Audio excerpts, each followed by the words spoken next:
تاني النادي الاهلي قفشه شريف وهاني مضوا على بياض. خلاص ده خلاص. لا مضوا على بياض. دول خلاص يعتبر اتجددهم، والتجديد بتاعهم هيبقى بمبلغ، ما هو دول الثلاثه دول خلاص. الاهلي كان قاعد معاهم من يومين، والنهارده وصل لحل اللي هم خلاص مع النادي الاهلي. نعم. حبهم للنادي الاهلي قال لك احنا عاملين هنمضي على بياض زي ما بيعملوا اللعيبه المخلصه مع النادي الاهلي.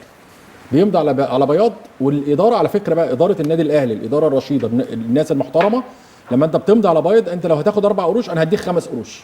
فبيحصل بيحصل عايز اقول لك بيحصل تقدير كبير من اداره النادي الاهلي، ودي الميزه الكبيره في اداره النادي الاهلي الحقيقه يعني. والتر بواليا جونه لا عايز يرجع، عايز ليه فلوس عن النادي الاهلي، هو عايز النادي الاهلي عايز يجدد الاعاره، اللاعب عايز يرجع، قصه كده عايزين نفهمها.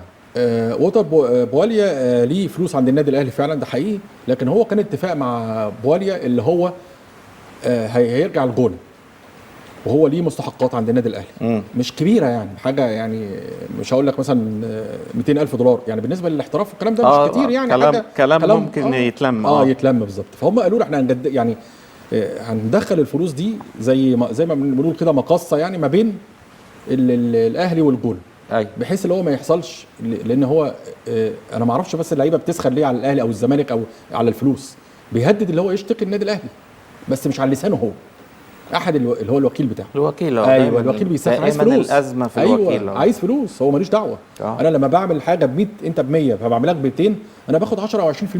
فلازم اشعللها زي ما بيحصل. اللي بيعلوا اسعار اللعيبه في مصر، اولا ما فيش سقف للعيبه وما فيش نظام سيستم. اللعيب عمل 14 مباراه وديه وسنه كذا وصحته كذا فياخد مبلغ 10 مليون. نعم. احنا عندنا الموضوع الى حد ما سمك لبن تمر هندي. انا عشان بحبك فهديك 200 مليون وانت برضو ايه كده بالحب كده ايه تراعيني، واخد بالك؟ ده بيحصل ولا ما بيحصلش؟ فلازم يكون في سيستم. انا ده عنده 24 سنه ولعب 100 مباراه دوليه ووزنه كذا والفيزيكال كذا والهيلسي عنده كذا، احدد السعر طبقا للموضوع ده.